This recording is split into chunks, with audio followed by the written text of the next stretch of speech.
Bismillahirrahmanirrahim. Assalamualaikum warahmatullahi wabarakatuh.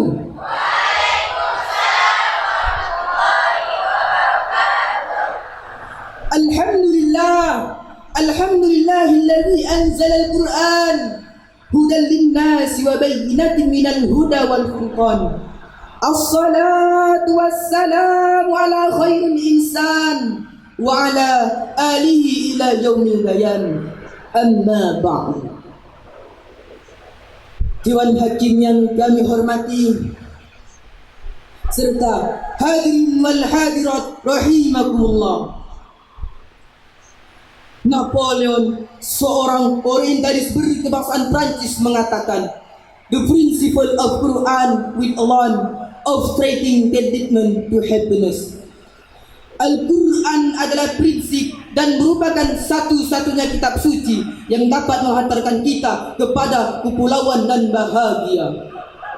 Ungkapan tersebut, hadirin, telah mengisyaratkan kepada kita bahwa Al-Quran laksana lampu penerang hati dalam menembus liku-liku perjuangan yang panjang membentang. Al-Quran laksana benteng yang kokoh dalam mengkonter tipuan dan godaan setan. Al-Quran laksana jimat penyelamat dari kesesatan hidup dan kehidupan. Pendek kata, Al-Quran merupakan satu-satunya kitab suci yang bisa petunjuk dan kebahagiaan serta senantiasa relevan dengan perkembangan dan situasi zaman. Oleh karena itu, Rasulullah SAW mengatakan, Iqra'ul Qur'an fa innahu ya'ti yaumal qiyamah syafi'an li ashabi. Bacalah dan kajilah Al-Quran, karena ia akan datang pada hari kiamat sebagai penolong. Dalam rangka menjadikan Al-Quran sebagai petunjuk dan pedoman hidup manusia, pada kesempatan berbahagia ini kami akan membahas tentang Al-Quran dan rancang bangun masa depan peradaban manusia dengan rujukan Al-Quran surah Yunus surah ke-10 ayat ke-57 yang akan dilantunkan oleh qori kita berikut ini.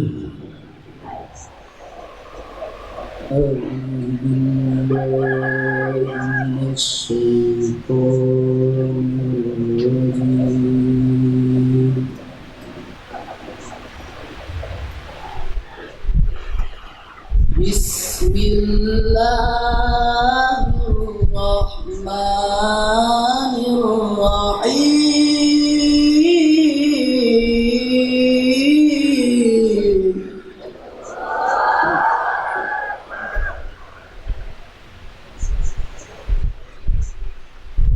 Ya ayyuhan nasu qad ja'atkum maw'izatun min rabbikum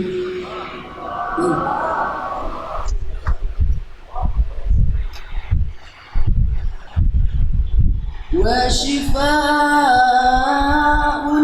lima fis suduri wa hudan wa rahmatun lil mu'minin.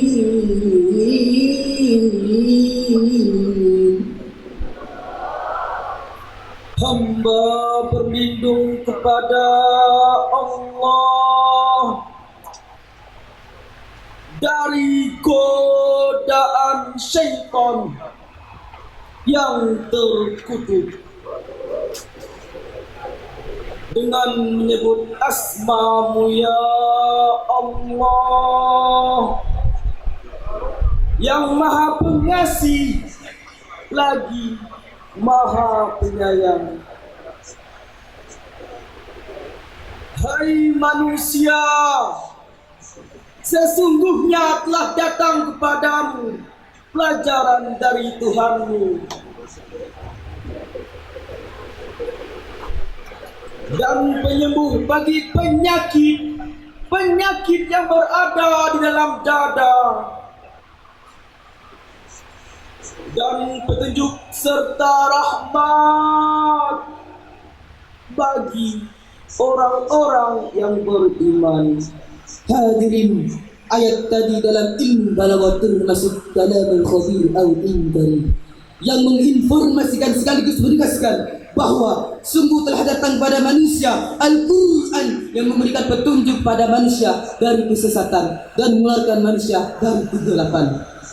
Lalu, apakah fungsi dan peran Al-Quran itu hadirin dalam merancang bangun peradaban manusia? Ayat tadi ditafsirkan oleh Imam Ali As-Sabuni dalam Safatul Tafasir menjelaskan ada 4 fungsi diturunkannya Al-Quran, yaitu yang pertama, Al-Quran berfungsi sebagai pelajaran dari Tuhan yang Maha Pengajar. Berkaitan dengan hal tersebut, Imam Al-Ghazali dalam Jawahir Al-Quran mengatakan, seluruh cabang ilmu pengetahuan, baik yang datang terdahulu maupun kemudian, baik yang telah diketahui maupun belum, semuanya bersumber dari Al-Quranul Karim. Yang kedua, Al-Quran berfungsi sebagai obat penyakit batin seperti penyakit syirik, doubt, ragu, and stupid, bodoh. Kenapa Al-Quran berfungsi sebagai obat penyakit batin, bukan penyakit zahir? Jawabannya hadirin, penyakit zahir memang berbahaya jika tidak diobati, tapi jauh lebih berbahaya jika kita punya penyakit tapi tidak kita obati. Betul hadirin? Dengan demikian, penyakit asma, jantung, tumor, dan COVID-19 memang berbahaya dan dapat merusak tubuh manusia. Tapi penyakit sombong, iri hati, dengki, frustasi, korupsi, haus kursi, menghalalkan segala cara demi mendapatkan jabatan dan popularitas diri jauh lebih berbahaya dan dapat merusak tatanan hidup masyarakat dan bangsa. Yang ketiga, Al-Quran berfungsi sebagai petunjuk manusia dari kesesatan. Al-Quran diturunkan Allah berfungsi sebagai petunjuk manusia dari kesesatan, membimbing dan membawanya kepada keselamatan baik di dunia maupun di akhirat. Berkaitan dengan hal tersebut, Profesor Dr. Quraisyihab dalam wawasan Al-Quran mengatakan, seluruh ayat yang ada di dalam Al-Quran seluruhnya berisi ajaran yang relevan dengan perkembangan dan tuntutan zaman, serta mampu memberikan solusi terhadap permasalahan manusia, baik yang bersifat ibadah ritual maupun sosial, dan termasuk tentang etika kenegaraan.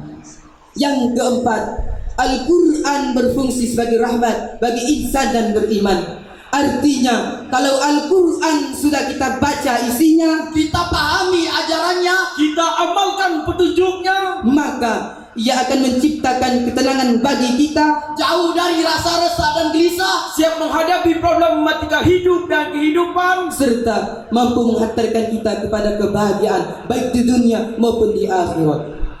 Rasulullah sallallahu alaihi wasallam pernah berjanji, man ja'alal Qur'ana imama, barang siapa yang menjadikan Al-Quran sebagai imamnya, saqahu ilal jannah, maka ia akan membawa kepada surga.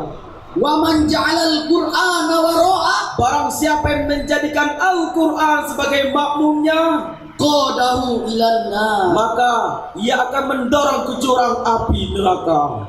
dengan demikian Al-Quran berfungsi sebagai firman Allah Subhanahu wa taala yang memberikan pelajaran, obat, petunjuk dan rahmat dalam merancang bangun peradaban manusia serta untuk menggapai kebahagiaan baik di dunia terlebih-lebih di akhirat.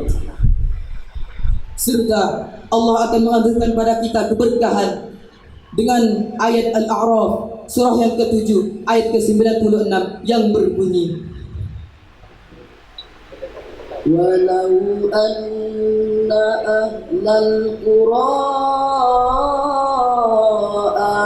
amanu wattaqaw lafatahna alaihim barakat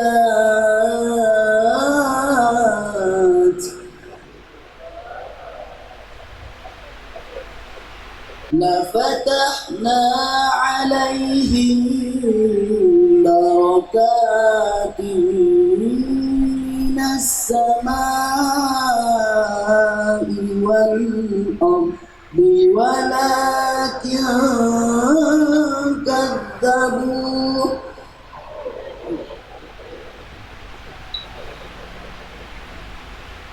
walakin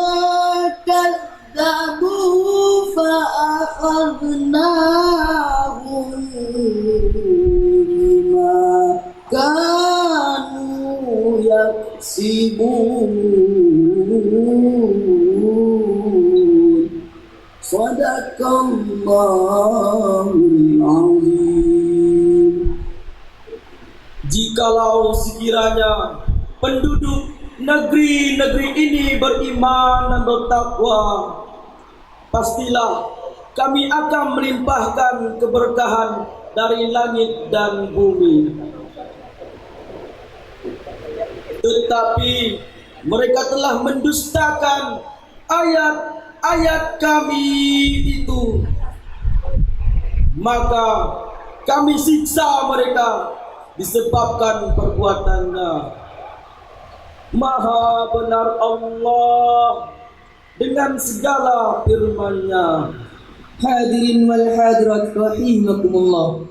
Dengan demikian dari uraian yang dapat disimpulkan bahwa Al-Quran merupakan firman Allah Subhanahu wa taala yang berisi pelajaran, petunjuk dan rahmat dalam merancang bangun peradaban manusia, serta dapat menghantarkan pada kita kebahagiaan baik di dunia maupun di akhirat.